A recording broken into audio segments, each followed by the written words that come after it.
Ya, sini.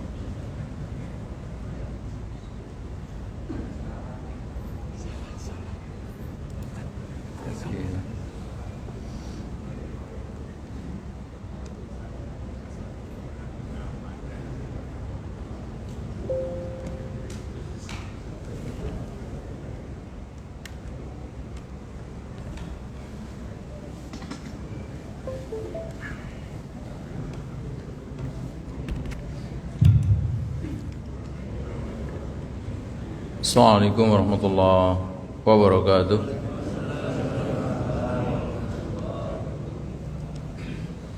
Innal hamdalillah nahmaduhu wa nasta'inuhu wa nastaghfiruh wa na'udzu billahi min shururi anfusina wa min sayyiati a'malina may yahdihillahu fala mudilla lahu wa may yudlilhu fala hadiya lahu. Asyhadu an la ilaha illallah wahdahu la syarika lah wa asyhadu anna Muhammadan abduhu wa rasuluh. Allahumma salli wa sallim wa barik ala nabiyyina Muhammadin wa ala alihi wa sahbihi ajmain, amma ba'du. Qala ta'ala ya ayyuhalladzina amanu taqullaha haqqa tuqatih wa la tamutunna illa wa antum muslimun. Kepada para asatidz, para guru, tokoh masyarakat, serta pengurus DKM, juga Bapak Ibu jamaah salat subuh Masjid Al-Ikhlas rahimani wa rahimakumullah. Pertama, tentu kita semua merasa wajib untuk senantiasa bersyukur kepada Allah Ta'ala, di mana atas segala karunia-Nya kesempatan subuh pagi hari ini Allah takdirkan kita semua bisa kembali melaksanakan salat subuh secara berjamaah. Mudah-mudahan saja salat subuh kita serta ibadah-ibadah kita yang lain senantiasa mendapatkan ridho dan pahala dari Allah Ta'ala. Salawat dan salam mari sama-sama kita sanjungkan kepada baginda Rasulullah Sallallahu Alaihi Wasallam, para keluarganya, sahabatnya, dan orang-orang yang istiqomah dalam meneruskan perjuangannya. Bapak Ibu, masih di suasana Syawal, di tanggal 25 Syawal pada pagi hari ini, izinkan saya menyampaikan taqabbalallahu minna wa minkum. Mohon maaf lahir dan batin. Pagi hari ini tema yang kita akan bicarakan membedah buku saya, buku yang ke-7 ya, dengan tema meramadankan hidup dan lebaran setiap saat. Menarik memang.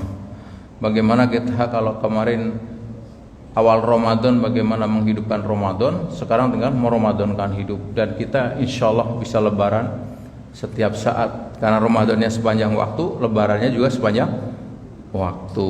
Nah, bagi yang sudah memiliki buku bisa dibaca di buku saya, di Inspirasi Menghidupkan Ramadan dan Meramadankan Hidup ya, yang pada pertemuan sebulan yang lalu sebagian telah memilikinya. Baik, untuk mengawali tema ini kita harus mengingat bahwa berpisah dengan Ramadan dalam bahasa Indonesia lebaran bukan berarti berpisah dengan ketaatan. Berapa banyak orang yang menjadikan Ramadan sebagai tujuan? Karena Ramadan sebagai tujuan, begitu Ramadan selesai. Padahal Ramadan sarana mencapai tujuan. Maka dikatakan di akhir ayat tentang Ramadan, tentang perintah puasa, la'allakum tattaqun. Jadi diperintahkannya puasa kepada kita dan orang-orang sebelum kita, la'allakum tattaqun, agar kita menjadi orang yang bertakwa. Artinya apa? Ramadan sarana mengantar kita agar menjadi orang bertakwa. Jadi goalnya apa? Goalnya adalah akhirnya tadi kita telah menjadi orang bertakwa, tidak. Nah, kalau kemarin kita masuk sekolah ataupun madrasah ataupun diklat yang namanya Ramadan, maka kita sekarang disebut alumni Ramadan. Alumni Ramadan terbagi menjadi dua. Yang pertama disebut Ramadaniyun, yang kedua Robbaniyun. Nah, untuk mengetahui bedanya di mana, pertama kita akan ketahui Ramadaniyun. Ramadaniyun adalah orang yang semangat beribadah pada bulan Ramadan, namun semangat itu terhenti hanya pada Ramadan dan tidak berlanjut setelah Ramadan berakhir. Artinya mereka taat kepada Allah hanya di bulan Ramadan. Contohnya apa? Di Ramadan kita bangun sahur, sholat subuh berjamaah, satu hari satu juz, kemudian apa? rajin bersedekah dan sebagainya. Tapi begitu Ramadan selesai, udah lebaran, sudah nggak pernah lagi bangun malam, sudah 25 hari Syawal sekarang 1 juz pun belum selesai misalkan, sudah jarang sholat berjamaah. Artinya ini kelompok Ramadhaniun. Ramadan jadi tujuan. Udah selesai Ramadan ya sudah lebar gitu kan, maka disebut makna yang keliru lebaran seakan lebar sudah selesai, padahal bukan. Nanti kita akan pelajari itu. Dan Allah terhadap rombongan ini, alumni yang menjadi kelompok Ramadhaniun, menyindir kita di surah An-Nahl ayat 92. Apa kata Allah? Wala takunu kallatina qadat ghazlaha min ba'di quwwah. Dan janganlah kamu seperti seorang perempuan yang menguraikan benangnya yang sudah dipintal dengan kuat menjadi cerai-berai kembali. Kalau kita lihat di beberapa keterangan dikatakan bahwa siapakah perempuan tadi? Perempuan tadi adalah Ritoh Al-Hamko dari Bani Makhzum. Dalam beberapa riwayat dikatakan bahwa Ritoh ini anak orang kaya, bapak ibunya kaya raya, tetapi qadarullah ta'ala Ritoh terlambat nikah. Nah akhirnya bapak ibunya minta doa, kalau zaman sekarang para ulama, para kiai gitu kan, akhirnya dikabul. Begitu sudah nikah, tidak lama kemudian suami Ritoh kabur. Dan tidak sekedar kabur membawa hartanya Ritoh yang banyak itu. Dibawa kabur. Ritoh karena saking cintanya dicari sampai ke kampung halaman suaminya. Kata orang-orang kampung suaminya sudah pergi jauh sekali. Ritoh tidak putus asa dicari sangat lama, akhirnya ketemu. Setelah ketemu menyampaikan, kalau bahasa kita, Mas pulang saja, nggak apa-apa, harta saya yang sudah kamu ambil saya ikhlaskan, harta saya masih banyak kok, tinggalan orang tua saya. Apa kata suaminya? Ritoh, kamu ketahui ya, dari awal saya menikahi kamu tidak ada rasa cinta sama sekali saya kepadamu. Saya niat mencintai kamu, saya niat menikahi hanya satu, ingin mengambil hartamu, dan sudah tercapai sekarang. Karena itu pulanglah kamu. Mendengar jawaban yang menyakitkan, Ritoh pulang dengan gonte. Akhirnya sampai di rumah nggak bisa tidur dalam waktu yang lama terus menerus. Dalam keadaan tidak bisa tidur, dia mencari-cari sesuatu di malam hari, ketemu alat pintal ibunya yang kala itu sudah nggak ada. Ibunya udah meninggal. Nah akhirnya mencoba dia memintal benang jadi kain. Tapi menariknya setelah jadi kain diurai lagi. Tidak hanya sampai di situ, akhirnya Ritoh juga merekrut karyawati sekitar rumahnya, dibayar untuk memintal, disiapkan benang yang banyak. Mereka kalau siang memintal jadi kain, kalau malam Ritoh begadang sepanjang malam mengurai kain yang sudah yang sudah dipintal, ya diurai kembali. Begitu selanjutnya. Kira-kira kalau Bapak Ibu ngelihat orang demikian disebut orang apa? Ya, di sini disebut alhamko, bodoh lah. Mungkin kalau bahasa kita stres, kalau dalam buku saya mungkin sudah jatuh kepada depresi, dia sudah parah lah gitu ya. Nah pertanyaannya, apa bedanya dengan kita yang ketika sebelum datang Ramadan masih jarang bangun malam, begitu Ramadan latihan bangun malam, sahur. Ketika sebelum Ramadan jalan sholat subuh berjamaah, begitu Ramadan rajin berjamaah juga rajin, sedekah rajin, yang nggak jarang baca Quran di Ramadan rajin baca Quran, programnya ada one day dan sebagainya. Begitu hebatnya di Ramadan. Tapi begitu selesai Ramadan, selesai sudah semuanya. Nunggu lagi Ramadan, latihan lagi begitu kan. Selesai Ramadan, ure lagi begitu. Apa bedanya? Nah ini tuh peringatan kita. Jadi kalau sekarang diantara kita yang sudah meninggalkan baca Qur'annya, sudah meninggalkan sholat, kembali jangan seperti Ritoh yang dia sudah memintal kain benang dengan baik menjadi kain, diurai kembali ya. Dan apa itu Ramadhaniun? Tadi adalah Ramadhaniun. Lalu kita nggak mau ada di Ramadhaniun, tentunya kita berusaha untuk menjadi apa? Rabbaniun. Apa Rabbaniun? Ramadhaniun adalah orang yang semangat beribadahnya pada bulan Ramadan dan tetap terjaga meski Ramadan telah berakhir. Ia taat kepada Allah kapan saja, di mana saja, dan dalam kondisi apa saja. Jadi orang-orang Rabbaniun, ya Ramadan dilewati, tapi selesai Ramadan bukan berarti lebar berhenti begitu saja, dia teruskan. Artinya dia tidak terikat karena Ramadan bukan tujuan, karena Ramadan sarana mencapai tujuan. Nah, para ulama mengatakan kun abdan robbani wala takun abdan ramadhani. Jadilah hamba robbani, jangan menjadi hamba ramadhani. Ayatnya mana? Quran surat 3 ayat 79. Allah berfirman, "Kunu robbaniyina bima kuntum tu'allimunal kitaba wa bima kuntum tadrusun." Hendaklah kamu menjadi orang-orang robbani karena kamu selalu mengajarkan Alkitab dan disebabkan kamu tetap mempelajarinya. Jadi Allah nyuruh kita menjadi hamba yang robbani.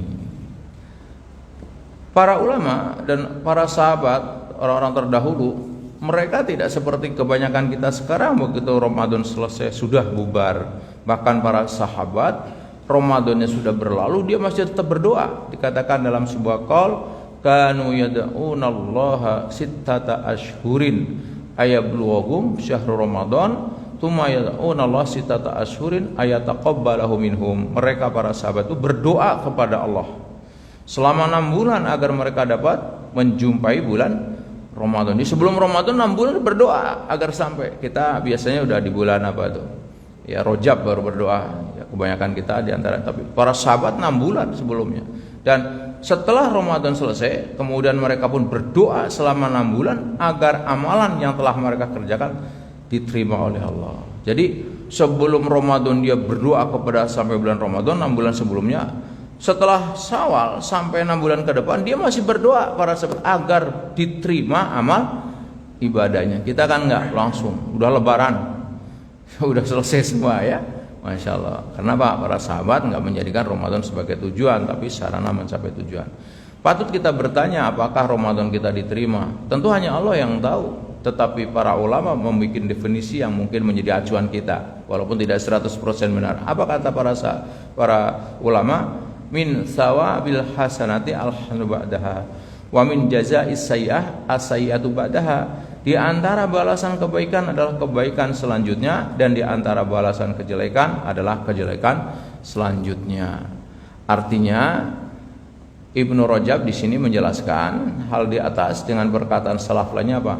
Balasan dari amalan kebaikan adalah amalan kebaikan selanjutnya. Barang siapa melaksanakan kebaikan lalu dilanjutkan dengan kebaikan lainnya, maka itu adalah tanda diterima amal yang pertama. Jadi kalau di Ramadan kita baik, bangun sepertiga malam terakhir, sholat subuh, baca Quran, bersedekah, terus setiap selama Ramadan. Kalau setelah Ramadan masih begitu, masih juga bangun malam, masih juga baca Quran, artinya kebaikan dilanjutkan dengan kebaikan, maka insya Allah amalnya diterima. Tapi sebaliknya, begitu pula barang siapa yang melaksanakan kebaikan lalu malah dilanjutkan dengan amalan kejelekan, maka ini adalah tanda tertolaknya atau tidak diterimanya amal kebaikan yang telah dilakukan. Kalau di Ramadan begitu semangatnya ibadah, selesai Ramadan tanggal 1 Syawal Lebaran sudah nggak jamaah subuh lagi, sudah nggak sholat malam lagi, sudah nggak baca Quran, berarti apa? Kebaikan dilanjutkan dengan keburukan, maka ini tanda amalnya tidak diterima. Jadi kalau dibikin bagan, mungkin Bapak Ibu bisa lihat nanti di buku yang Bapak Ibu sudah miliki, amalan Ramadan baik dilanjutkan amal pasca Ramadan baik, insya Allah amal diterima. Tapi kalau amal Ramadan baik terus amalan pasca Ramadan tidak baik, kemungkinan amalnya tidak diterima. Tapi ini bukan untuk ngoreksi orang lain. Nanti Bapak ketemu teman, kayaknya Bapak nggak diterima di Ramadannya, nah, berbahaya ya, bisa timbul konflik. Ini untuk diri kita sendiri. Nah, Ibu Bapak jangan coba-coba sama istri Bapak, kayaknya Mama nggak diterima di amal ibadah Ramadannya. Kenapa? Ciri-cirinya 1, 2 berbahaya ya. Ini cukup untuk koreksi kita, diri kita sendiri. Jadi ngaji ini bukan untuk koreksi orang lain, kita dulu yang dikoreksi. Baik, nah mereka yang Ramadannya baik diteruskan pasca Ramadan baik ya, maka mereka telah meramadankan hidup dan pantas untuk lebaran setiap saat. Artinya apa meramadankan hidup? Mengamalkan amalan yang dilakukan di Ramadan sepanjang Ramadan gitu ya. Kalau awal Ramadan kan kita bagaimana menghidupkan Ramadan, sudah hidupkan, sekarang hidupkan lagi. Artinya apa? Kalau di awal disebut bagaimana menghidupkan amalia Ramadan, sekarang apa? Meramadankan amalia Ramadan. Jadi dalam bahasa berbeda, meramadankan hiduplah. Jadi sepanjang waktu kegiatannya kayak Ramadan gitu ya. Nah, dalam bahasa kita setelah saya telisik adalah ini yang disebut lebaran. Nah, selama ini ada salah pengertian terhadap lebaran. Lebaran dimaknai lebar begitu saja. Padahal begitu saya baca di beberapa literasi, lebaran memiliki 4 makna. Pertama, lebaran bukan berarti lebar atau selesai, ya. Lebaran bukan berarti lebar atau selesai dari ibadah dan ketaatan. Kalaupun selesai maknanya koma, yakni berhenti sejenak untuk siap melanjutkan dengan amal ibadah berikutnya. Dalam bahasa Al-Quran disebut fa'idha farog tafansob. Maka apabila kamu telah selesai dari suatu urusan, kerjakanlah dengan sungguh-sungguh urusan yang lain. Ramadan dari tanggal 1 sampai tanggal 30 atau 1 sampai 29 selesai. 1 Syawal lebaran kita. Koma, makan haram hari itu puasa. Tanggal 2 udah suruh puasa lagi. Puasa Syawal. Makanya yang sudah belum selesai Syawal tinggal 5 hari nih, hati-hati. Ini masih punya Syawalan belum dibayar ini kan. Benar-benar lebaran itu. Lebaran yang salah gitu ya. Tidak, faida faro tafansab. Jadi Islam mengajarkan Pak, kita orang yang produktif Pak, bukan manusia yang mager, malas gerak, manusia rebahan gitu ya. Ini satu kerjaan saya selesai terus begitu ya. Tadi pagi kita bangun sebagian jam 2, jam 3, ada zikir, sholat. Kalau kayak kami tentu membaca, menulis, selesai langsung ke sini, sampai sini. Saya mungkin juga nggak sampai suruh karena saya harus ke Islamic Center. Dari Islamic Center saya ke sebuah perusahaan travel di Sunter, di sebuah hotel ada acara juga. Terus faida faroh tawansop, segera. Nggak ada kita leha-leha rebah-rebah gitu ya. Gitu. Nanti leha-lehanya di alam kubur. Jadi kalau yang sekarang protes kurang istirahat, tenang, belum waktunya istirahat. Nanti di alam kubur full istirahat. Sudah gitu aja. Jadi yang kurang-kurang istirahat tenang saja, nanti ada waktunya Pak, full istirahat. Sudah. Itu nggak ada suruh sholat di sana, nggak ada zikir lagi, udah nikmati saja. Kalau yang amalnya baik, kalau enggak kayak full disiksa gitu ya. Jadi jangan bercanda di sekarang ini. Udah nggak usah manja-manja lah, gerak dikit gitu loh, nggak usah manja-manja. Udah alasannya pensiun. Pensiun apa? Belum ada pensiun, nanti di alam kubur pensiun yang sesungguhnya ya. Udah pensiun Bapak benar-benar nggak sholat, nggak baca Quran, nggak apa, sudah di situ ya.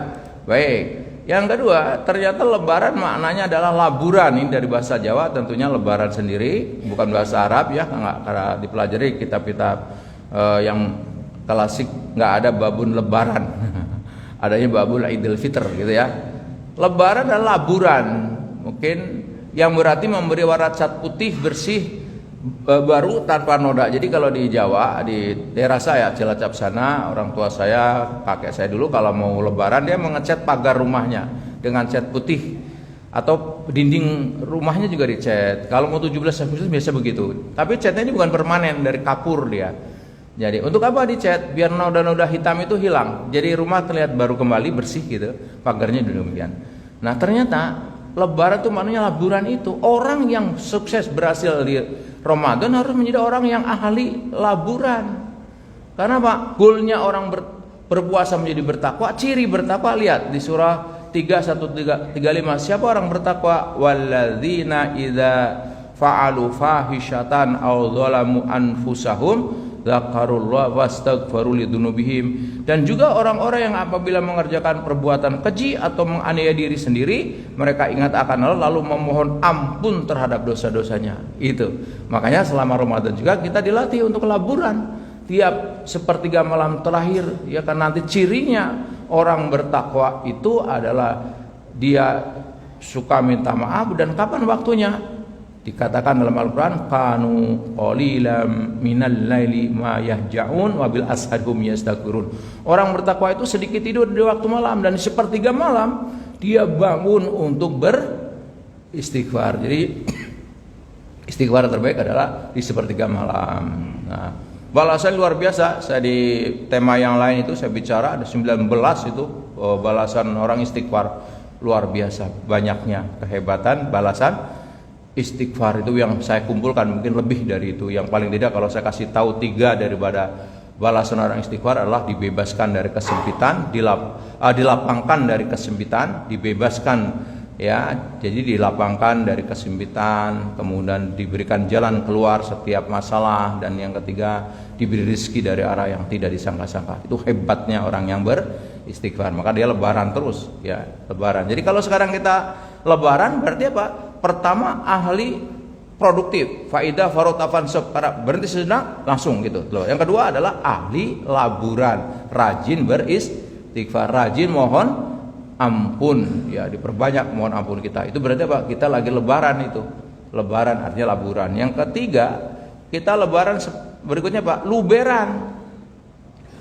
Lebaran adalah luberan yang berarti mengalirkan harta dan apa yang kita punya dalam kondisi apapun. Karena ciri orang bertakwa yang dia sudah, yang lebaran kan puasa dulu baru lebaran kan gitu kan.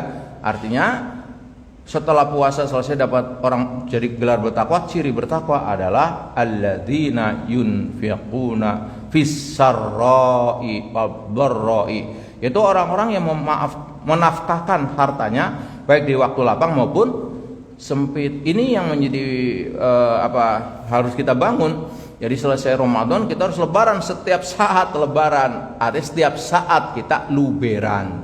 Waktu luber, ini ada air, diisi lagi, melimpah. Jangan, kita nggak usah nunggu penuh sebelum diluberkan sama kita. Jadi kalau kita dianalogkan, Allah mengirim rezeki kepada kita banyak sekali nih. Kalau ditutup, ya dikasihnya sedikit, atau dikeluarkan tapi kecil, dikasihnya sedikit. Tapi kalau kita luberkan, dilobangkan, banyak sedekah, maka dikirim lebih banyak lagi. Itu kurang lebih yang harus kita ambil pelajaran dari lebaran ini, luberan. Nah, karena itu orang bertakwa tidak nunggu kaya baru bersedekah, tapi kapan saja. Artinya sedekah menjadi habit dia, menjadi kehidupan dia. Tiada hari tanpa sedekah. Itu hebatnya. Jadi saya masih terkesan sekali dari sekian banyak amalan takwa yang diperintahkan guru saya ketika kondisi saat itu 2004 saya diuji menjadi kena truk dan sebagainya. Anak-anak nggak bisa sekolah, terus saya silaturahim ke beberapa kiai. Terus terang ini yang waktu itu sedikit menampar saya. Kenapa?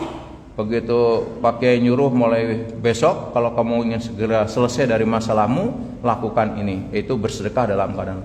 Bersedekah Pak Kiai kemudian sedikit agak mungkin tersinggung ya, mengatakan, Rahmat, kalau kamu nyari uang di sini nggak ada, kamu pulang aja. Tapi kalau kamu nyari solusi, ini solusi dari Allah Subhanahu Wa Taala.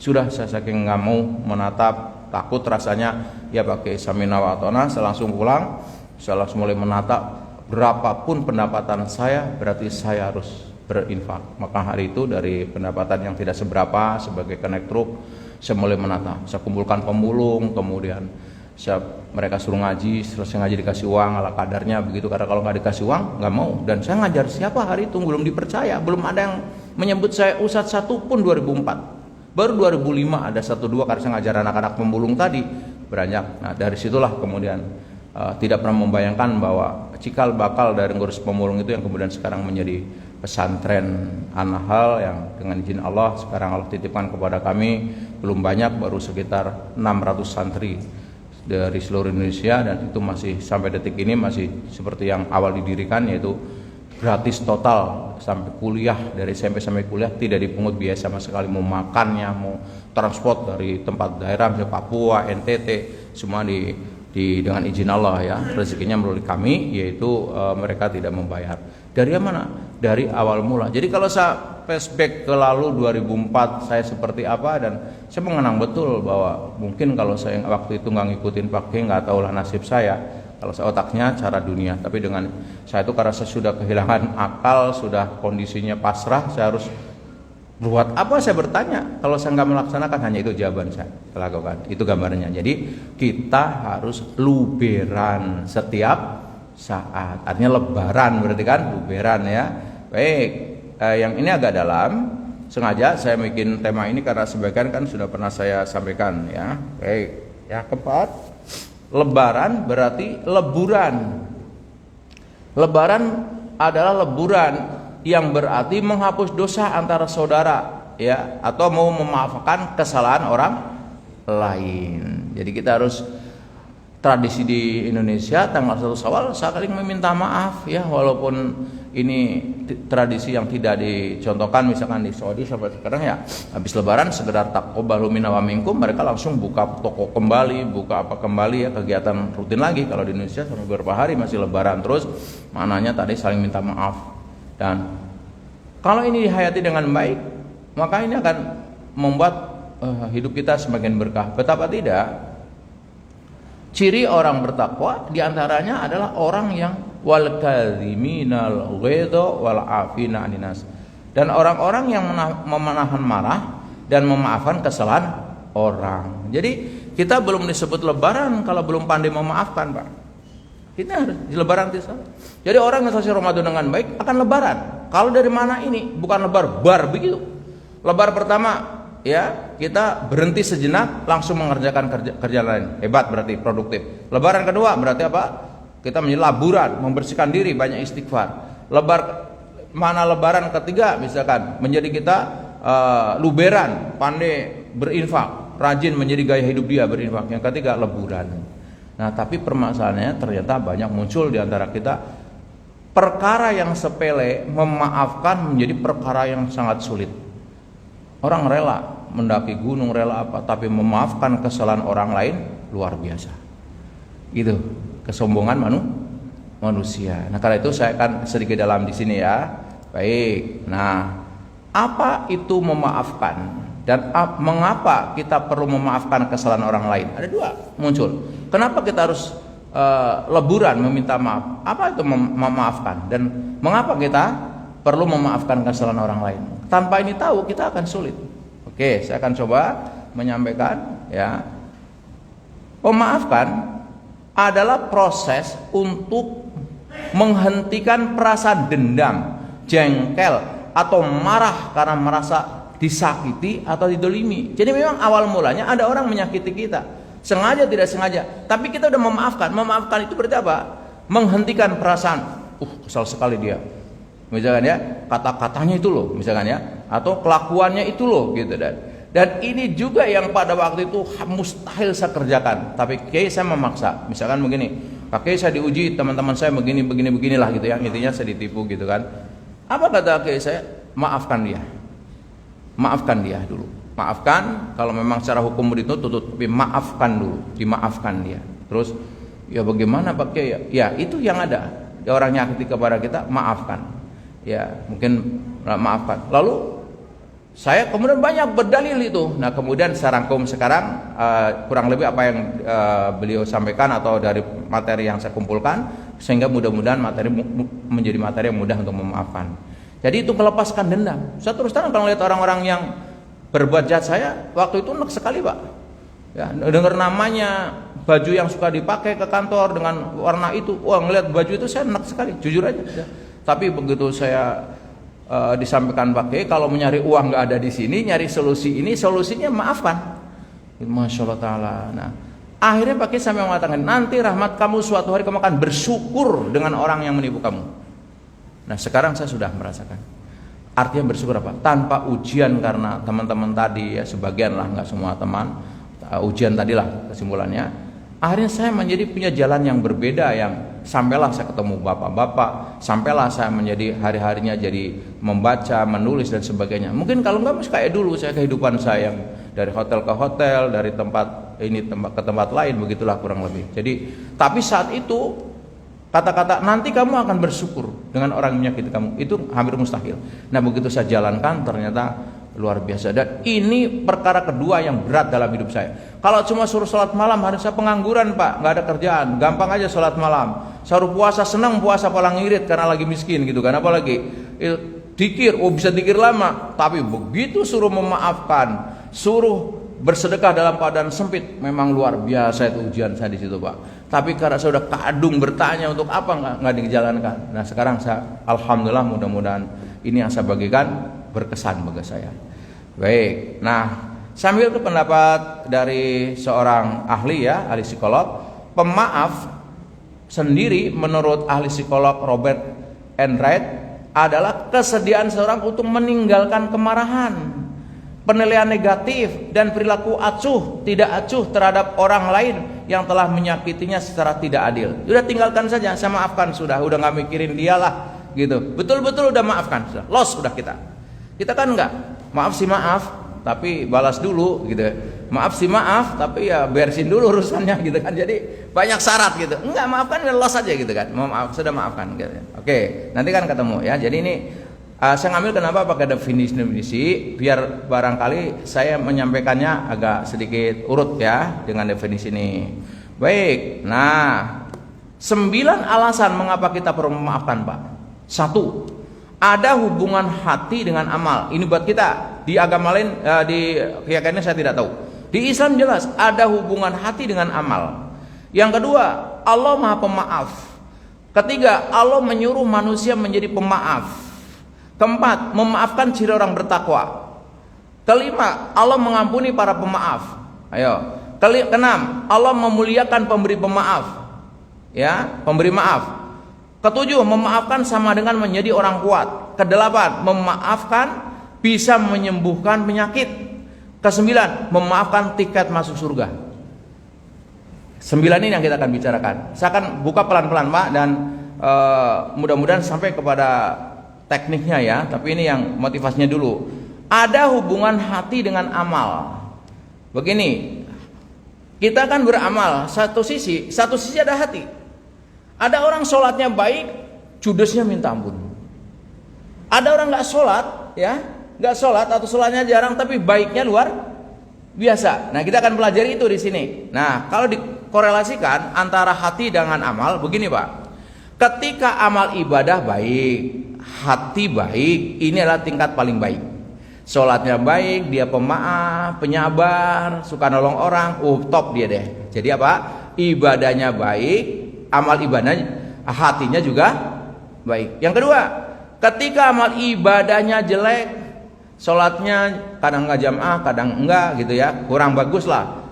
Tapi baik hatinya, hati baik adalah tingkat yang cukup baik. Karena apa?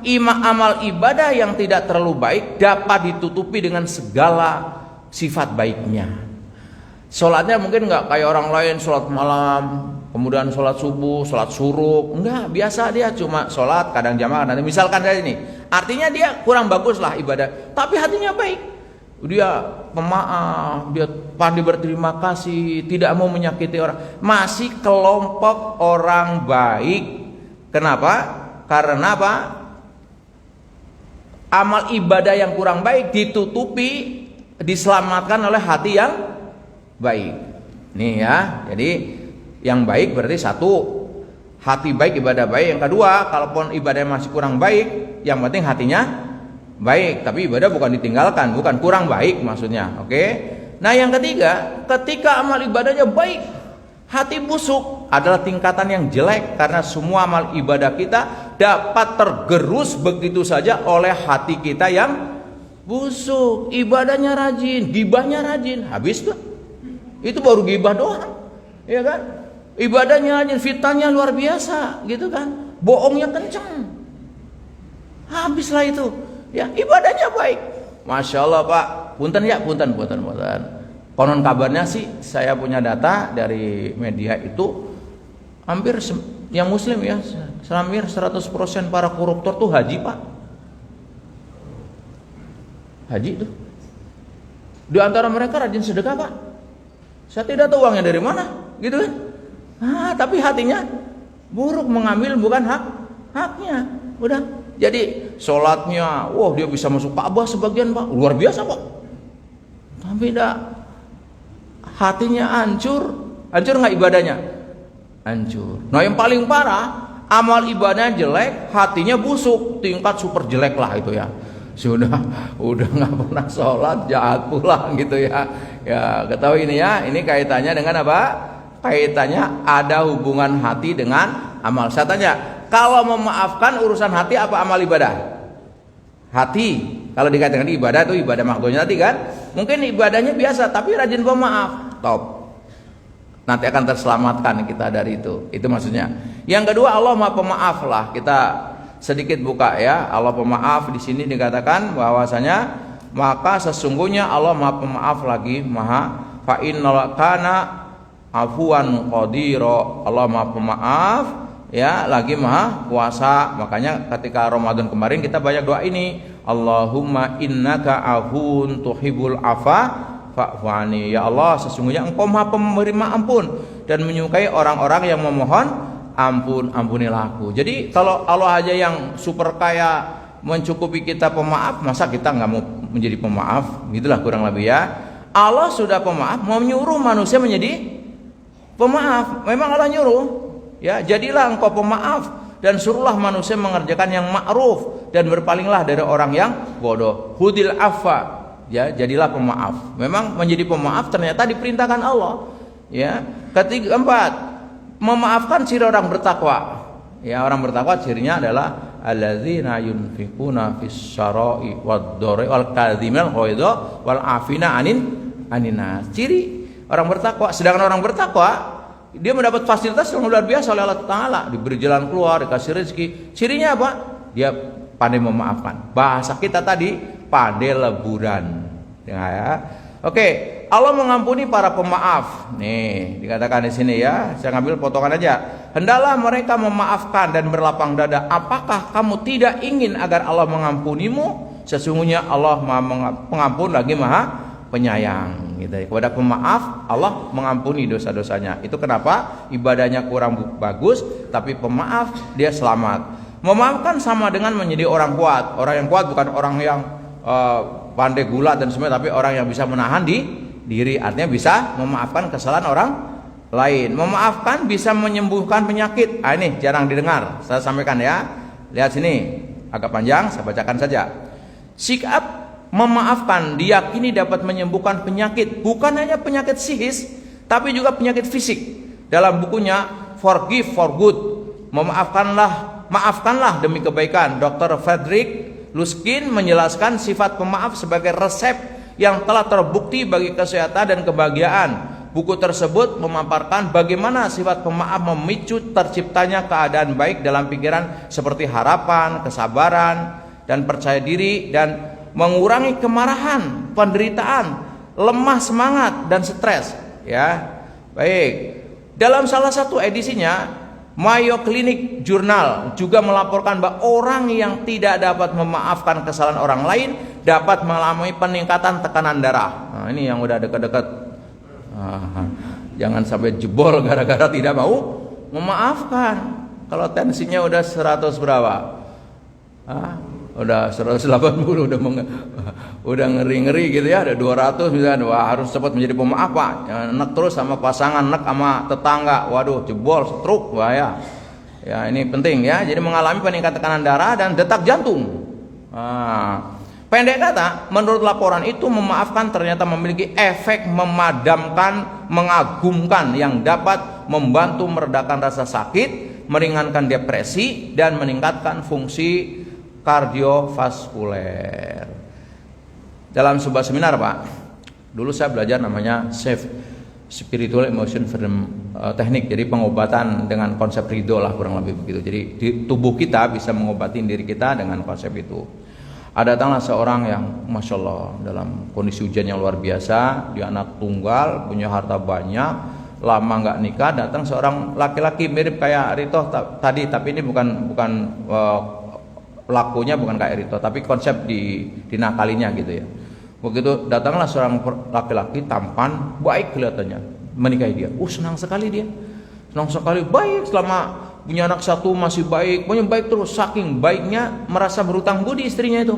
Wah, ini suami saya udah baik sekali, balas budi saya apa, nggak cukup dengan hanya taat pada dia. Akhirnya, Mas, kalau gitu Mas udah kita berumah tangga, ada punya anak sebagainya, bentuk saya cinta kepada Mas, seluruh harta saya balik atas nama Mas aja deh, sama aja kok. Dibalik nama semuanya. Ternyata begitu balik nama, setannya makin gede. Tiba-tiba suaminya kabur, dan lama itu kaburnya. Karena bebas, uangnya banyak, datang bawa istri baru. La haula wala quwata. Terus apaan ini marah-marah lah ya, istrinya kurang lebih begitu, diusir gitu. Dia bilang, jangan lupa, kamu jangan usir saya, hanya ada pilihan, kamu nerima temanmu baru ini atau kamu yang keluar dari rumah ini. Nah, kamu tahu nggak, rumah ini udah rumah saya, aset saya. Wah, ke pengadilan, ya kalah memang. Pengadilan nggak butuh cerita, pengadilan bukti apa? Bukti. Artinya betul, artinya kondisinya perempuan tadi stres berat, yang luar biasa, akhirnya mohon maaf sampai agak stroke gitu. Terus di seminar itu katakan cara ngobatinnya satu, maafkan. Kalaupun dikubur, saya nggak mau ngelok kuburan ya. Iya, setidaknya mau sembuh nggak? Ini kok saya mau maafkan, lepaskan gitu ya. Akhirnya dapat pesan materi di situ. Telah dilatih, diterapi, dibimbing, memaafkan. Allah sudah sampaikan sambil menangis, saya sudah maafkan. Bukan melupakan, saya sudah memaafkan. Sudah, Allah yang akan membalas sudah. Kalau memang rezeki saya, harta saya pun akan balik. Apa yang terjadi keajaiban dari Allah? Allah udah janji, Allah akan memberi pertolongan, memaafkan si orang bertakwa. Orang bertakwa dikasih jalan keluar. Nggak lama setelah dia mengikhlaskan betul, nggak, udah memaafkan saja, biarkan aja. Dia yang akan menerima balasan di akhirat. Saya sudah memaafkan. Ternyata dia balik dan mengembalikan seluruh harta dia dengan izin Allah. Ini luar biasa. Ini kisah nyata yang Masya Allah Ta'ala. Inilah kehebatan. Dan yang 9 tentu kita tertarik. Memaafkan bertiket masuk surga. Nah, terjemahnya dari hadis tadi. Jika hari kiamat tiba, terdengarlah suara panggilan. Manakah orang-orang yang dahulu di dunia memaafkan kesalahan sesama manusia? Datanglah kalian kepada Tuhanmu dan terimalah pahala-pahalamu, dan menjadi hak setiap muslim jika ia memaafkan kesalahan orang lain untuk masuk surga. Oke, yang masih nggak mau memaafkan berarti nggak mau dikasih tiket.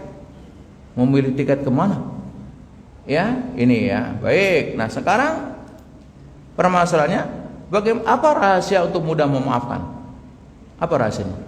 Ada 2 ya, tapi panjang ini. Pertama, sikapi perilaku buruk orang lain kepada kita dengan bijak.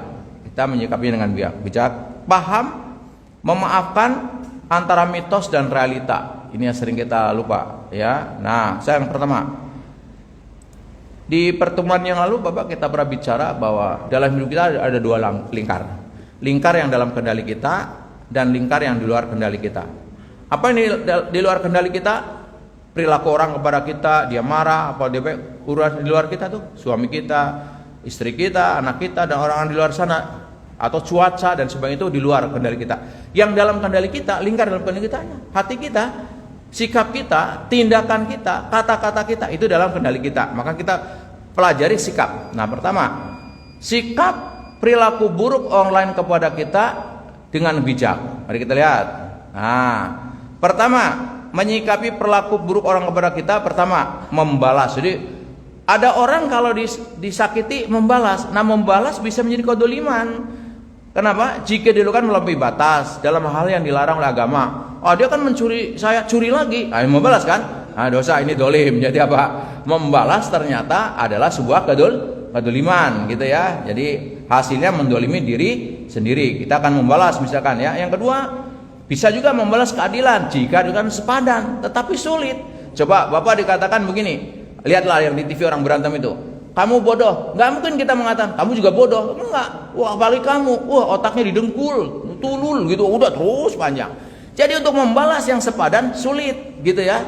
Misalkan Bapak ditinju kekuatan 3, Bapak membalasnya kekuatan berapa? 13. Gitu kan.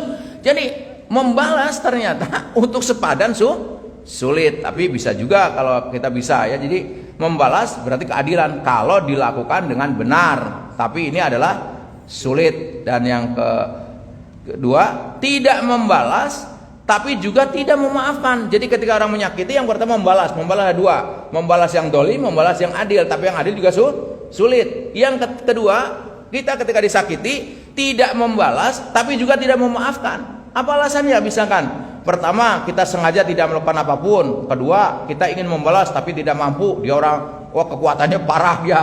Kalau dibalas kita dibantai lagi gitu kan. Diam aja lah gitu. Nah, kita dengan begitu jadi membalas tapi juga tidak memaafkan. Tidak membalas, tidak mau, diam aja. Tapi enak di hatinya, rusak juga hati kita. Kita memendam rasa dendam, marah, sakit hati yang mendera setiap hari. Kita sangat menderita dibuatnya, padahal orang yang menyakitin kita tenang-tenang saja, bahkan mungkin sudah melupakan peristiwa itu. Kenapa? Kita nggak memaafkan. Jadi yang pertama membalas, yang kedua membalas ada 2, dolim dan adil. Yang kedua adalah tidak membalas, tidak memaafkan. Ini apa yang terjadi? Ya sengsara juga kita, nggak oke lah. Nah berikutnya, nah ini memaafkan dan tidak membalas. Ini yang diharapkan oleh kita. Dengan memaafkan kita telah membebaskan diri dari sakit hati yang menghimpit. Memaafkan berarti membebaskan seorang tawanan dan menyadari bahwa tawanan tersebut adalah diri kita sendiri. Memaafkan tidak menguntungkan orang yang dimaafkan, tetapi menguntungkan siapa yang melakukannya. Jadi kalau memaafkan, Bapak telah menghadiahkan diri merdeka dengan memaafkan, nggak mikirin dia, nggak ingat peristiwa. Kalau orang tidak memaafkan, seperti bapak ibu ditusuk oleh pisau, orangnya udah nusuk, pisau ditinggal, ditusuk-tusukin lagi, orang tidak memaafkan. Jadi pilihannya, ketika ada orang menyakiti kita, satu, memaafkan. Yang pertama kan membalas. Yang kedua, tidak membalas, tidak memaafkan. Ya, yang ketiga, memaafkan. Ya, itu pilihannya. Oke. Nah, kemudian sedikit ya Pak, tambah biar nggak tanggung. Kedua, paham memaafkan antara mitos dan realita. Mari kita lihat. Memaafkan antara mitos dan realita. Mitos, ini yang sering terdengar. Mitos suaranya gede tapi belum tentu benar. Apa kata mitos? Memaafkan untuk kepentingan orang yang menyakiti kita. Enak aja dia dimaafkan. Betul tidak? Maaf dong, enakan dia dimaafin. Coba cek, enakan dia apa enakan kita? Ini kan realita. Ya, mitos, realitanya gimana? Nah, Bapak harus tahu, memaafkan tidak berkaitan dengan orang lain. Saat memaafkan, sesungguhnya kita membantu diri kita sendiri. Kita menghadiahkan diri kita dengan kebebasan. Jadi, maafkan dia, ngapain dimaafin? Enakan dia. Mitos, enakan kita. Udah maafkan aja, memerdeka kita. Dan memaafkan boleh jadi dia nggak tahu kita memaafkan kan, karena udah orang di mana. Ya bisa jadi kan orang udah di mana, kita nggak perlu gini, saya maafin kamu. Cukup kita dalam hati kita, saya sudah maafkan. Kalau bisa ketemu lebih baik lagi kan gitu kan. Nah itu artinya memerdekakan diri. Kalau nggak masih ingat, Bapak ditipu, kebayang waktu nipunya, atau Bapak dikata-katain yang wow itu di TV itu perang kata-kata itu kan, memalukan sekali menurut saya setelah intelektual begitu ya. Nah, itu gambarannya, karena tidak kalau udah maafkan selesai kan. Oke, kalau begitu memaafkan enakan dia, mitos apa realita? Mitos, maafkan saja ya, enakan kita gitu ya. Berikutnya, mitos, memaafkan baru bisa dilakukan jika orang tersebut minta maaf. Wah, saya maafkan kalau dia minta maaf. Ternyata dia nggak pernah minta maaf apaan? Wong saya nggak pernah merasa salah kok. Tambah nek lagi kita. Ayo, saya mau makan. Kalau dia minta maaf, ditunggu-tunggu nggak minta maaf, didatangin ke rumah. Minta maaf dong sama saya, biar saya maafkan. Minta maaf apaan? Coba sama pasangan, berantem lagi kita. Oh kamu nggak minta maaf sih? Salah apa saya? Nah, ada kacau lah. Jadi menunggu orang minta maaf kepada kita adalah hal-hal yang sia-sia. Bukankah banyak orang yang tidak menyadari melakukan kesalahan? Kalau sadar pun kadang merasa gengsi untuk minta maaf. Bahkan kalau sudah minta maaf pun belum tentu hati kita puas. Untuk bisa memaafkan hanya dibutuhkan satu orang. Siapa?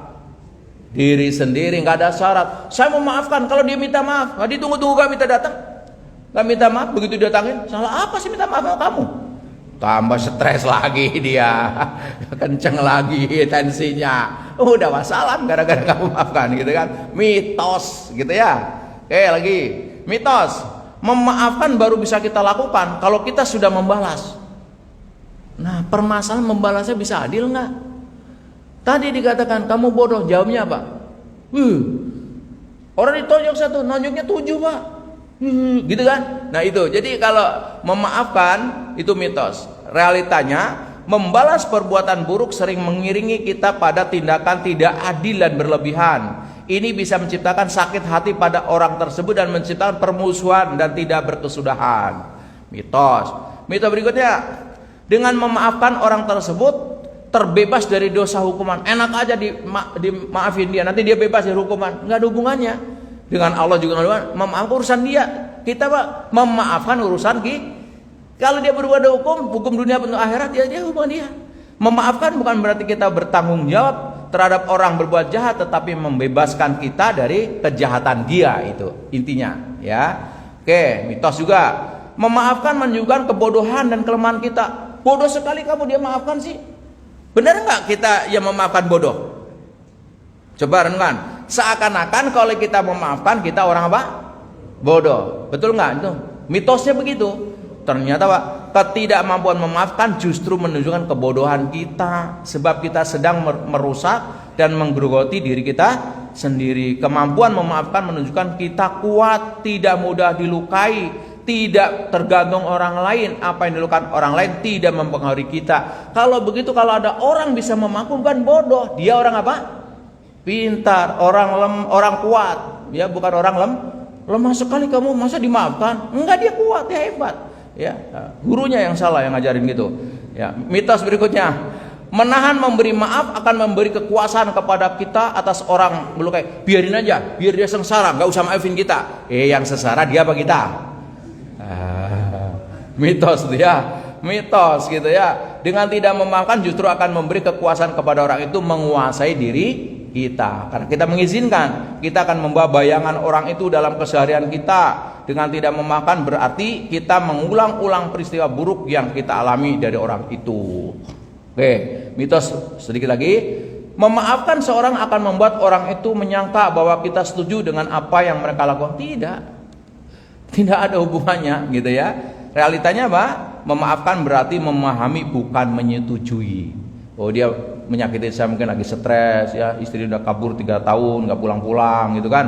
Seperti itulah kurang lebih memahami. Oke, jadi memaafkan berarti melupakan enggak juga. Kalau melupakan masih beda. Memaafkan dan melupakan 2 hal berbeda ya. Memaafkan berguna untuk kesehatan jasmani dan melupakan berbeda dengan lupa yang lebih manusiawi. Melupakan justru menunjukkan kelemahan kita. Tidak, kita memaafkan bukan melupakan. Oke. Intinya memaafkan sama dengan melepaskan masa lalu. Sudah lepas, kita membuat lembaran baru. Oke. Kemudian memaafkan sama dengan memahami bahwa orang lain kenapa berbuat gini, udahlah nggak apa-apa. Mungkin dia juga lagi terdesak, mungkin lagi stres. Kalau di jalan bapak disalip shoot gitu, ya udahlah biarin aja. Coba bayang bapak kejar, begitu kejar atau mampir ke itu pom bensin, ternyata mau kencing dia. Bayangin aja bapak marah-marah, yang dikejar orang mau kebelet. Coba kalau udah siap begitu, sudah saya maafkan. Mungkin dia mau ke kamar kecil, mungkin dia membawa istrinya mau lahiran, mungkin dia membawa, itu memahami. Sudah ya, memahami saja. Memaafkan fokus pada kebaikan orang lain. Dan terakhir, memaafkan berarti menyadari orang inilah guru sejati saya. Kenapa jadi guru? Biarlah yang berbuat jahat, jangan saya. Minimal itu jadi guru.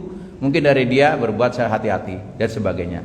Baik, ini saja yang bisa saya sampaikan. Mudah-mudahan apa yang saya sampaikan menjadi manfaat. Tugas Bapak sebelum ditutup, bikin daftar orang yang bermasalah dengan Bapak.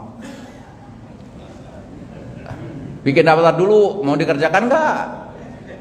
Pasti yang pertama istri apa suami deh.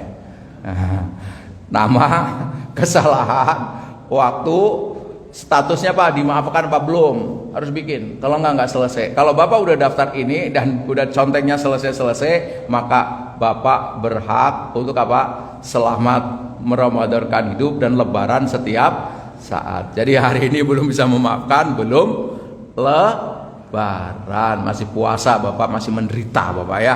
Oke, mudah-mudahan bermanfaat. Ya beginilah motivasi ya, kita mencoba membumikan hal yang pendek menjadi dibuat sederhana ya. Mudah-mudahan ada manfaatnya. Kalau ada yang benar dari Allah Ta'ala, kalau ada yang salah itu dari rahmat pribadi ya. Mari kita tutup ngaji kita dengan doa kafatul majlis. Subhanakallahumma wa bihamdika asyhadu an la ilaha illa anta astaghfiruka wa atubu ilaik. Lebih dan kurangnya saya mohon maaf. Assalamualaikum warahmatullahi wabarakatuh.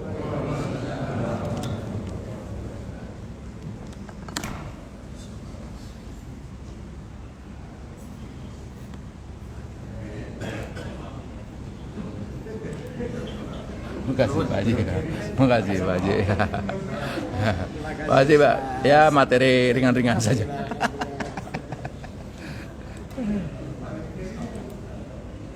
Pak Haji atur nuhun. Ya materi.